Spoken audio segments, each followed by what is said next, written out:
ایک بچہ آ گیا، یتیم بچہ، اس نے آ کے عرض کی حضور 3 گھر میں افراد ہیں، میں، میری بہن اور میری بیوہ ماں، والد حضور چلے گئے اور آج نہ 3 دن ہو گئے روٹی کوئی نہیں کھائی۔ میں اس منظر کو بھی جانتا ہوں کہ جب یتیم گھر میں اکٹھے بیٹھے ہوتے ہیں اور پتہ ہوتا ہے ان کو کہ ہماری اماں کے پاس آج پیسے کوئی نہیں اور گھر میں روٹی بھی کوئی نہیں، تو پھر ان کو بھوک ہی نہیں لگتی۔ ہاں نہیں لگتی۔ اماں پوچھتی ہے پتر روٹی کھانی ہے؟ نہیں میں تو سویرے جو کھایا تھا وہ ہضم ہی نہیں ہوا، اماں جی شاہی کوئی نہیں۔ یہ پردے اس طرح کر کے بچائے جاتے ہیں، ایک دوسرے کو تسلیاں دینا، ایک دوسرے سے پیار کا بڑھ جانا، ایک دوسرے کے لیے جذبات اور طرح کے بن جانا، حکمت الہی کے تقاضے ہوتے ہیں۔ یا رسول اللہ صلی اللہ تعالی علیہ وسلم، بیوہ ماں ہے، یتیم بہن ہے، 3 دن سے کھایا کچھ نہیں، قربان جائیں وہ گھر جہاں سے کائنات کھاتی ہے ساری۔ حضور نے فرمایا بلال جا کے ساری ازواج مطہرات سے پوچھ گھر میں کیا ہے۔ حضرت بلال کہتے ہیں میں سارے گھاری پوچھ آیا، ٹٹول آیا، ٹوٹل 21 کھجوریں نکلی۔ یہ 2 جہاں کے شاہ ہیں اور پاس کچھ رکھتے نہیں، 2 جہاں کی نعمتیں ہیں، ان کے خالی ہاتھ میں حضور کے سارے گھر کو میں ڈھونڈ 21 کھجوریں نکلی تو لا کے میں نے پیش کر دی، تو حضور نے ڈائریکٹ اس کو نہیں دی، نبی پاک نے اپنے ہاتھ پہ رکھ لی اور کہتے ہیں پھر حضور نے نا اپنا منہ مبارک قریب کیا کھجوروں کے۔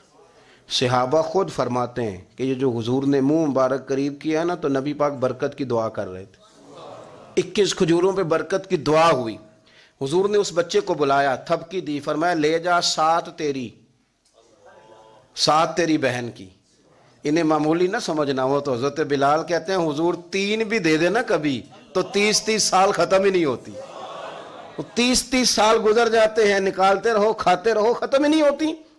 حضرت سیدنا ابو ہریرہ رضی اللہ تعالیٰ عنہ فرماتے ہیں حضور نے فرمایا 7 تیری، 7 تیری بہن کی، 7 تیری والدہ کی، اور 7 حضور نے اور بھی تلقین فرمائی، فرمایا ایک سویرے کھایا کرنا، ایک شام کو کھایا کرنا، لے جا۔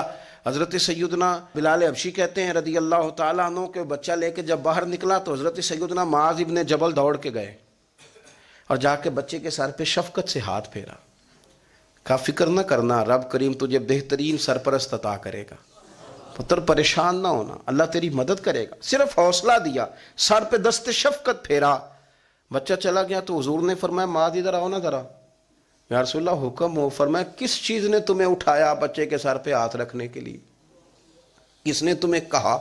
کس چیز نے تمہیں اٹھایا جو تم بچے تک پہنچ گئے؟ عرض کی یا رسول اللہ وہ جو میرے دل میں اللہ نے یتیم کے لیے رحمت رکھی ہے نا، اس نے مجھے اٹھایا تھا، اور میں نے جا کے اس کے سر پہ دست شفقت پھیرا۔ تو حضور فرمانے لگے سن پھر، جو کسی یتیم کے سر پہ خالی ہاتھ بھی پھیر دے، جتنے بال اس کے ہاتھ کے نیچے آئیں گے نا، رب اتنی خطائیں معاف کرے گا، اتنی نیکیاں دے گا، اتنے درجے اس کے بلند کر دے گا۔ خالی دست شفقت ہی پھیر دے، دینا دلانا تو بعد کی بات ہے، اس کا خیال رکھنا تو۔